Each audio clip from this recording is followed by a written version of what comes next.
السلام علیکم دوستوں، فرزانہ اعجاز کا اردو کہکشاں چینل پیش کرتا ہے نئی پیشکش شمع ہر رنگ میں جلتی ہے۔ ہمارے چینل کو لائک اور سبسکرائب کیجیے۔ لیجیے سماعت فرمائیے نئی کہانی شمع ہر رنگ میں جلتی ہے۔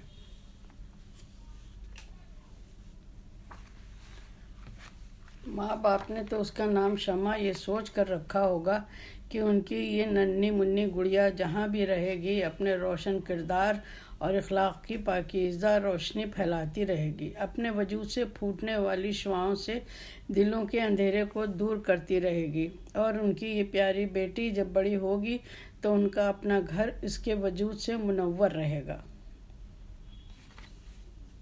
ان بیچاروں کو کیا خبر تھی کہ شمع نام رکھ کر وہ اپنی بیٹی سے دوستی نہیں نبھا رہے ہیں۔ وہ اپنے والدین کی دوسری اولاد تھی، اس سے بڑی اس کی بہن اسما تھی۔ شمع اس سے 4 سال چھوٹی تھی۔ جب وہ پیدا ہونے والی تھی تو اس کے والدین کی بڑی تمنا تھی کہ اس بار ان کے گھر بیٹا جنم لے، لیکن زچہ خانے تک پہنچتے ہی درد کی لہروں نے جب شمع کو ماں کی سیپی جیسی کوکھ سے دمکتے موتی کی شکل میں اگل دیا تو پھر سمجھدار والدین نے اس کا استقبال بھی بڑے چاؤ سے کیا اور اس کا نام شمع رکھ دیا۔ بے اختیار اس کے والد نے کہا تھا، یہ ہمارے گھر کی شمع ہے، روشنی پھیلانے آئی ہے۔ اسما کے ساتھ ساتھ اس کی بھی بہترین تربیت ہوئی۔ ویسے تو وہ قدرت کے خزانے سے بھی بہت کچھ ساتھ لائی تھی۔ گلابی شہابی رنگت، بڑی بڑی آنکھیں، ننھا سا دہانہ اور سروقت بہاروں کا خزانہ سمیٹے ہوئے شمع تعلیمی میدان میں بھی بہت نمایاں رہی۔ گھریلو تربیت تو ویسے بھی مکمل طریقے سے اس کی ماں نے اپنی دونوں بچیوں کو دی تھی۔ لڑکپن کی سیڑھیاں لانگتے پھلانگتے اسما کے پیچھے پیچھے وہ بھی جوانی کی طلسماتی محرابوں میں آ کھڑی ہوئی۔ اسما کی شادی کیا ہوئی، جیسے شمع کے لیے رشتوں کی جھڑی لگ گئی۔ اس کے والدین ابھی اتنی جلدی اس کی شادی نہیں کرنا چاہتے تھے۔ ابھی تو اسما کے چلے جانے سے جو خلا پیدا ہو گیا تھا وہ لوگ اسے ہی ذہنی طور پر پوری طرح پر نہیں کر پائے تھے۔ ابھی تک بے خیالی میں اس کی امی شمع کو اکثر اسما کہہ کر پکار دیا کرتی تھیں، اور انہیں اسما کے کمرے میں پھیلی ہوئی اس کے وجود کی مہک نے اپنے حصار میں لیا ہوا تھا۔ جب شمع اس کے دیے ہوئے بلکہ اسما سے چھینے ہوئے کپڑے پہنے سامنے آ جاتی تو دونوں بے اختیار اسے اسما ہی کے نام سے پکار لیا کرتے تھے۔ ایک بار تو شمع کی آنکھوں میں آنسو جھلوانے لگے جب اس شام کے ملگجے اندھیرے میں اسما کے گہرے نیلے رنگ کے شلوار سوٹ میں ملبوس برآمدے میں رکھی آرام کرسی پر آگے پیچھے جھول رہی تھی تو ابو نے اچانک اسے آفس سے واپس آ کر پکار لیا تھا، ارے ہماری بیٹی اسما آئی ہوئی ہے۔ لیکن شمع کے چہرے پر نظر پڑتے ہی اسما کے لیے اترے محبت کے تمام جگنوں ان کی آنکھوں سے غائب ہو گئے تھے۔ شمع کی آنکھیں بھر آئیں۔ اس نے طے کر لیا کہ ابو اسما باجی کے چھوڑے ہوئے کپڑے کبھی نہیں پہنے گی، کم از کم ابو کے سامنے تو بالکل نہیں۔ دل کی دھک دھک کے ساتھ زندگی کی سیڑھیاں پھلانگتی شمع آگے ہی آگے بڑھتی رہی۔ BA فرسٹ ڈویژن میں پاس کرنے کے بعد اس نے B.Ed میں داخلہ لے لیا اور سر دھڑ کی بازی لگا کر ایک ہی چھلانگ میں وہ اس پالے کو بھی مار لے گئی۔ والدین کی خوشیوں کا کوئی ٹھکانہ نہ رہتا جب ان کا کوئی ملنے والا شمع کی تعریف کرتا۔ تعلیمی میدان سے نکل کر اب وہ پوری طرح گھر کے کاموں میں ماں کا ہاتھ بٹا رہی تھی۔ یہ کہنا بھی غلط نہ ہوگا کہ اس نے صحیح معنوں میں ماں کو پلنگ پر بٹھا دیا تھا اور ساری ذمہ داریاں خود سنبھال لی تھیں۔ اس کی امی ہنستی اور کہتی، شمع بیٹی، ہماری اتنی عادتیں خراب نہ کرو بھائی، جب تم اپنے گھر چلی جاؤ گی تو پھر وہی مثل ہم پر صادق آئے گی کہ لڑکی کی ماں رانی، بڑھاپے میں بھرے پانی۔ شمع دھیرے سے مسکراتی اور کہتی، امی بڑھاپے کا تو ہمیں پتہ نہیں، مگر ابھی تو آپ لڑکی کی ماں رانی بنی رہی ہے۔ ایسی سعادت مند اور سلیقہ مند لڑکیاں تو قسمت والی ماں کے گھر ہی جنم لیتی ہیں۔ گھر کے ہر فرد کے لبوں پر ہر وقت شمع کا نام رہتا ہے۔ جب اس نے 22ویں سال میں قدم رکھا تو اس کے گھر رشتوں کی بوچھار ہو گئی۔ ان تمام رشتوں میں سے محض ایک رشتہ چننا उन लोगों के लिए मुश्किल हो गया। कुछ रिश्ते दौलत मंदों के थे और कुछ ज़्यादा पढ़े लिखे लड़कों के। कुछ की खसूसियत ये थी कि उनके इर्द गिर्द लंबी चौड़ी जिम्मेदारियां नहीं थीं और कुछ शक्ल सूरत में यकता थे। कोई भी ऐसा न था कि उसे मुस्तरद करते वक्त उसकी किसी खूबी की वजह से दुख ना हो रहा हो। बहुत छान फटक के बाद वालिदैन ने शमा के लिए एक रिश्ता तय कर ही दिया और फिर शमा भी ज़िंदगी के अनजाने सफ़र पर इफ़्ज़ाल के साथ रवाना हो गई। इफ़्ज़ाल की वजाहत और कामयाब वकालत ने शमा के वालिद को मुतासिर किया था। एक बड़ी खूबी ये भी थी कि उनकी लाडली उन्हीं के शहर में रहती। शमा भी मसरूर थी कि दुरुस्त वक्त पर दुरुस्त इंतखाब करके उसके वालिदैन ने उस पर बड़ा करम किया है। सफ़र हयात की ऊंची नीची खाइयाँ पाटती और इफ़्ज़ाल के साथ साथ आगे बढ़ने का अज़्म वो अपने साथ लाई थी। लेकिन अभी तो किताब ज़िंदगी का पहला पैराग्राफ भी न ख़त्म कर पाई थी कि इफ़्ज़ाल के बर्ताव में हल्की सी तब्दीली महसूस करने लगी। पहले तो उससे ख्याल आया कि ये शायद उसका वाहिमा हो, लेकिन फिर ज़रा गौर करने पर उसे वाज़ेह तौर पर बर्ताव में सर्दमोहरी नज़र आने लगी। वो समझ ही न सकी कि इस बर्ताव की क्या वजह हो सकती है। अभी तो उसकी आंखों में कच्चे कच्चे ख्वाब ही बसेरा किए हुए थे। अभी इन समंदरों में आंसुओं की गुंजाइश कहाँ थी। अभी तो मेहंदी लगे हाथों के नाखूनों में नन्हे से सफ़ेद चांद तुलू हुए थे। खनकती चूड़ियों की चमक अभी बरकरार थी। अभी चाहे जाने का सुरूर उसके अंग अंग में दौड़ रहा था। फिर भी वो हकीकत पसंद लड़की थी। उसने गहरी नज़र से अपना तज्जिया किया, मगर कई रोज़ तक वो नाकाम रही। उसे कहीं भी अपनी कोताही नज़र न आ सकी। वो बहुत हसास दिल की मालिक थी। अपनी सास को माँ का दर्जा देती थी और इस घर को अपनी जन्नत तस्वुर करती थी। वो सोचती थी कि अम्मी की तरह वो उनकी भी खिदमत करेगी। वो खिदमत में अज़मत के मक़ूले पर यकीन रखती थी, लेकिन उसे क्या खबर थी कि हर औरत उसकी माँ नहीं बन सकती। समझदार, बाशऊर इफ़्ज़ाल की माँ ने तमाम उम्र इफ़्ज़ाल के आसरे पर बेवगी की ज़िंदगी गुजारी थी। न मालूम उसके जहन में ऐसी कौन सी गुत्थी पड़ गई थी कि वो इफ़्ज़ाल को शमा से हंसते बोलते देख ही नहीं सकती थी। शमा ने उसे एहतराम के साथ पलंग पर तो बिठा दिया था और तमाम घरदारी बहुत खुश असलूबी से करने भी लगी थी। वैसे भी घर में नौकर मौजूद थी। शमा तो बस घर में बादे सबा की तरह चकराती फिरती थी, कभी यहाँ कभी वहाँ। बरसों से जमी गर्द गुबार की तहें अब गायब हो चुकी थी। नई दुल्हन हाथ में गर्द झाड़ने का कपड़ा लिए कभी कमरे कभी दालान में नज़र आती। उसकी सास की उकाबी नज़रें गर्दिश करती रहती। अजीब बात थी कि पहले तो उसने शमा के घर के चक्कर पे चक्कर लगाए थे, खुशामदें की थीं, और अब जब वो दुल्हन बनकर आ गई तो सास के मुंह में जैसे गोंद लग गया था। चेहरा लकड़ी के तख्ते की तरह सपाट रहता और आंखें इधर उधर डोला करती। उसने उन्हें अम्मीजान कहना भी शुरू कर दिया था, मगर वो लफ्ज़ बेटी सुनने के लिए तरसती रही। और फिर उस दिन तो जैसे गज़ब हो गया जब शमा ने लजाते शर्माते अफ़ज़ाल को बताया कि शायद उसका पाँव भारी है। वो अपनी माँ का लाडला सपाट चेहरा लिए बैठा रहा और फिर ऐसे उठा जैसे शमा से कोई गलती हो गई हो, जैसे ये खबर महज शमा से मुताल्लिक़ हो। इफ़्ज़ाल सीधा माँ के पास जा पहुँचा। सास साहिबा ने अब तो शमा के सुपुर्द इस दर्जा काम लगा दिया कि वो अपने चकराते सर और कांपते वजूद को एक लम्हा भी आराम न दे सकी। इधर थक हार कर बैठती, उधर अफ़ज़ाल की माँ अपने मीठे मीठे लहजे में उसे कोई नया हुक्म सुना देती। मुलाजमा भी बरतरफ की जा चुकी थी। अचानक अफ़ज़ाल की माँ को ख्याल आ गया था कि 3 जानों का काम भी कोई काम होता है। मैं तो ऐसे काम चुटकी बजाते में कर लेती थी जब इफ़्ज़ाल पेट में था।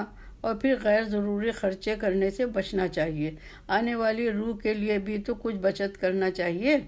शमा कुछ कहने के लिए मुंह खोलती तो अफ़ज़ाल की माँ की हाँ में हाँ मिलाना शुरू कर देता। सारी बचत बस मुलाजमा के हटाने तक थी या फिर शमा की ज़ात तक। इधर कई दिनों से अचानक इफ़्ज़ाल की माँ को अपने दूर दराज के रिश्तेदारों की दावतों का बड़ा शौक़ हो गया था। हर हफ्ते वो शमा से कहती, ऐ दुल्हन, अभी तो तुम फारिग हो, फिर बच्चे वाली हो जाओगी तो कहाँ फुर्सत मिलेगी।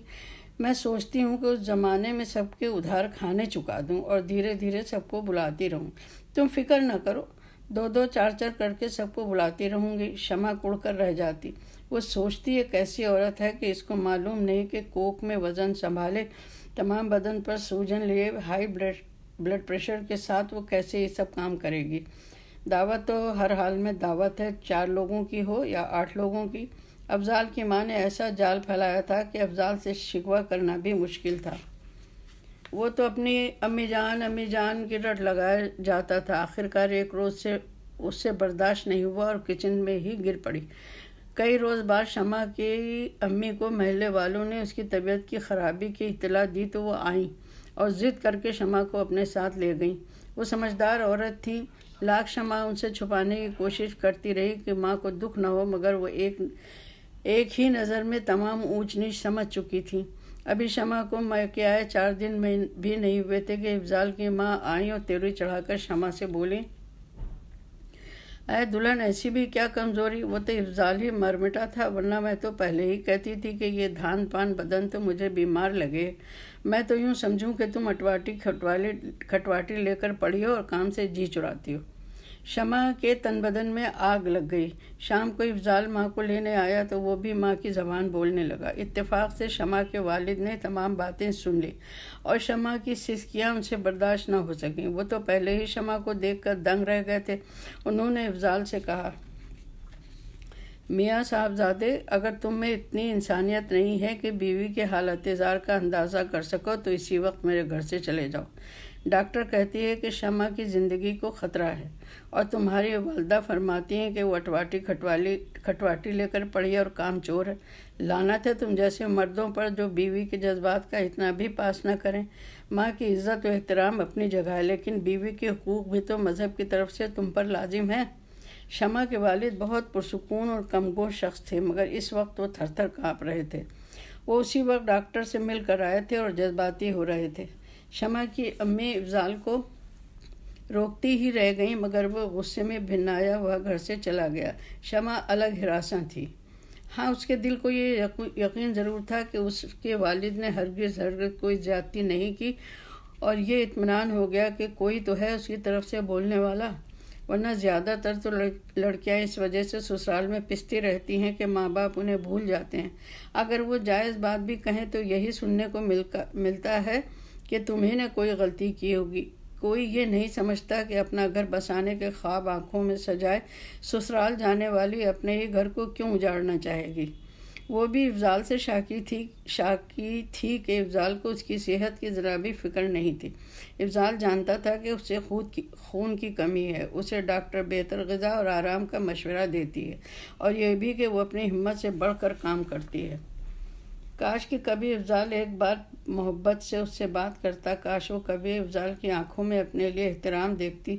उसे खूब इल्म था कि पहले तो कभी उसके घर कोई रिश्तेदार नहीं फटकता था।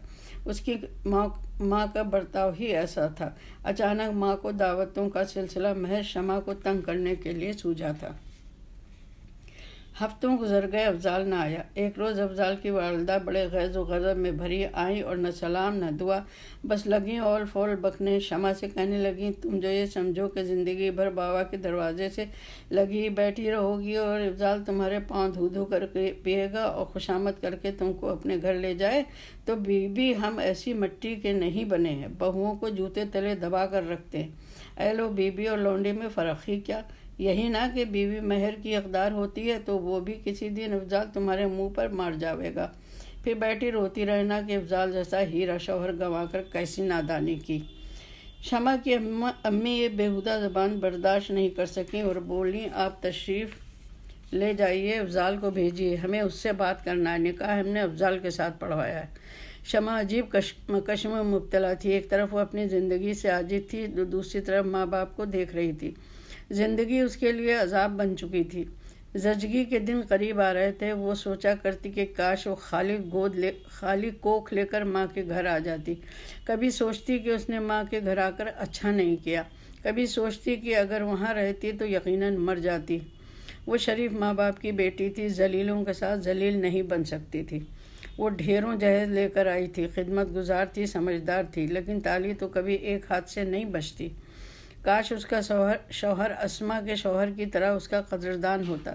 کاش اس کی سسرال اسما کی سسرال جیسی ہوتی، مگر ہر سیپی میں بے داغ موتی نہیں ہوتا اور نہ ہر ایک کی قسمت ایک جیسی ہوتی ہے۔ وہ کڑتی رہتی۔ ماں باپ اس کی صحت کی طرف سے فکر مند تھے۔ ایک طرح سے وہ بھی بہت بڑے عذاب سے گزر کر اب سکون سے تھی۔ امی ابو اس کو خوش رکھتے تھے، وہ ان کی آنکھوں کا تارا اور دل کا چین تھی۔ جس وقت شمع زندگی اور موت کی کشمکش میں مبتلا تھی، افضال کو اطلاع بھیج دی گئی تھی۔ بہرحال وہ اس کی منقوہ تھی۔ افضال اسپتال آیا اور شمع کے لیے ایک لفافہ تھما کر چلا گیا۔ شمع کے والدین حیرت زدہ رہ گئے جب انہیں معلوم ہوا کہ وہ طلاق نامہ تھا۔ شمع تو پہلے بھی ان کی بیٹی تھی اور اب بھی انہیں عزیز تھی، سو وہ شمع اس کے بیٹے کو کلیجے سے لگائے گھر آ گئے۔ یہ ضرور ہوا کہ انہیں علم ہو گیا کہ دنیا میں صرف شریف النفس ہی نہیں رہتے، ایسے کمینے بھی بستے ہیں جو نہ انسان کو انسان سمجھتے ہیں، نہ اور اپنی ذمہ داریوں کو نبھانا جانتے ہیں۔ اب تو جو بھی ان کے گھر آتا تو شمع کی والدہ کو بتاتا کہ افضال اور اس کے والدہ تو جاننے والوں میں کٹکھنے مشہور تھے، اور آپ تو شکر ادا کیجئے کہ آپ کی بیٹی زندہ واپس آ گئی۔ شمع کی والدہ ٹکر ٹکر سب کو تاکا کرتی ہیں، سوچا کرتی ہیں کہ کاش پہلے ہی لوگ سچ بتا دیتے تو کاہے کو ان کی لاڈلی اتنے صدموں سے دو چار ہوتی۔ دوسری طرف شمع تھی جو والدین کے بجھے چہرے دیکھا کرتی، مگر وہ خوب جانتی تھی کہ وہ بے قصور ہے، اس سے کہیں کوتاہی نہیں ہوئی ہے۔ وہ تو افضال کی والدہ کا کمینہ پن تھا جو وہ افضال کو بھڑکائے جاتی تھی۔ پھر بھی وہ خوش تھی کہ خدا نے اس کے امتحان کی میعاد محض 2 سال رکھی تھی۔ وہ اس طلاق سے افسردہ ضرور تھی لیکن رنجیدہ ہرگز نہیں تھی۔ عدت کے بعد اس نے ایم اے میں داخلہ لے لیا اور پڑھائی میں مصروف ہو گئی۔ ویسے بھی اس کا بچہ ماں باپ کی آنکھوں کا تارا تھا اور تارا ہی کہلاتا تھا۔ شمع سے تو اس کا دور کا واسطہ بھی نہیں تھا۔ 2 سال بیت گئے۔ اس کے والدین فکر مند تھے کہ ان کے بعد شمع کا کیا ہوگا، مگر شمع فکر مند نہیں تھی۔ وہ سوچتی تھی کہ وہ کالج میں لیکچرر ہے، اپنا خرچ خود اٹھا سکتی ہے۔ ماں باپ کو وہ اکثر دلاسا بھی دیتی تھی، مگر وہ ماں باپ ہی کیا جو بیٹی کی فکر کرنا بھول جائیں۔ اس درمیان شمع کا ایک رشتہ آ گیا۔ لڑکا اچھے خاندان کا تھا۔ اسما کے سسرالی لوگ بھی جانتے تھے کہ شمع بے قصور ہے۔ شمع کسی صورت راضی نہ تھی۔ اس کا کہنا تھا کہ بچہ پہلے ہی باپ سے ناشنا ہے، اب ماں سے بھی دور ہو جائے گا۔ اس کے والدین نے اسے سمجھایا کہ بچہ تو یوں بھی ان کے پاس ہے۔ شمع کی دیکھا دیکھی نانا نانی کو امی ابو کہتا ہے اور ابھی تو وہ بہت چھوٹا ہے، اس تبدیلی کو اتنی شدت سے محسوس بھی نہ کرے گا۔ والدین کے بعد شمع اسے اپنے ساتھ لے جا سکتی ہے۔ عامر بچے کو شروع سے اپنے ساتھ رکھنے پر راضی تھا، مگر شمع کے والدین راضی نہیں تھے۔ شمع کسی صورت تیار نہیں تھی۔ اس کی والدہ نے زمانے کی اونچ نیچ سمجھا کر، ڈراؤنے منظر دکھا کر کسی صورت اسے راضی کر لیا۔ ایک روز پھر شمع دلہن بنی اور عامر کے ساتھ نئے سفر پر روانہ ہو گئی۔ ماں باپ مطمئن ہو گئے، ویسے شمع بھی مطمئن تھی۔ اس تمام عرصے میں وہ ایسے مرحلوں سے گزر چکی تھی کہ ناسمجھی کی جگہ اب پختہ شعور والی عورت بن چکی تھی۔ اب وہ سنبھل کر چلنا چاہتی تھی۔ وہ اچانک کسی پر اعتماد نہیں کرنا چاہتی تھی۔ عجیب منظر تھا، کبھی وہ بے پناہ خوش نظر آتی تھی اور کبھی مشکوک نظروں سے سب کو دیکھتی تھی جیسے کچھ ہونے والا ہو۔ اپنی چھٹی ختم کر کے عامر اپنی ملازمت پر واپس جدے جا چکا تھا اور شمع اپنے سسرال والوں کے ساتھ ہنسی خوشی رہ رہی تھی۔ ارادہ یہ تھا کہ بہو عید سسرال والوں کے ساتھ منانے کے بعد بقرعید عامر کے ساتھ کرنے کے لیے جدہ چلی جائے گی اور وہیں رہے گی۔ اس درمیان عامر اس کے ویزے وغیرہ کی کارروائی مکمل کر لے گا۔ وقت کی چادر سرکتی چلی جا رہی تھی اور آج وہ سعودی ایئر لائن سے عامر کے پاس جا رہی تھی۔ دلی کے ہوائی اڈے تک اس کے سسرال والے اور میکے والے سب آئے تھے۔ کچھ اور لوگ بھی جدے جا رہے تھے۔ انہی کے ساتھ شمع بھی لاؤنج میں پہنچ چکی تھی اور ہاتھ ہلا کر اپنے پیاروں کو الوداع کہہ رہی تھی۔ پھر وہ نگاہوں سے غائب ہو گئی۔ الوداع کہنے والے افسردہ سے ایئرپورٹ سے باہر آ گئے۔ دور آسمان میں بلند ہوتا ہوا سعودی جہاز ان کی شہزادی کو پیا کے دیس لے جا رہا تھا۔ ماں باپ کے دل کو کچھ ہو رہا تھا، یہی کہ اب وہ 2 سال بعد ہی شمع کو دیکھ سکیں گے۔ وہ اس کے بغیر کیسے جی سکیں گے؟ گھر کاٹنے کو دوڑے گا، اس کے لگائے ہوئے گلاب بیلے کی خوشبو چکراتی پھرے گی، رات رانی مہکے گی اور شمع کا پیارا ان سب کی آنکھوں کا تارا ہر لمحہ انہیں شمع کی یاد دلائے گا۔ लड़की के वालिदैन वैसे भी दिल ही दिल में सोचते रहते हैं, वो सब अभी वहीं एयरपोर्ट के आसपास ही थे कि दिल दहलाने वाली खबर आ गई। सऊदी जहाज़ उनकी शहजादी को साथ लेकर हमेशा हमेशा के लिए मौत की आगोश में समा चुका था।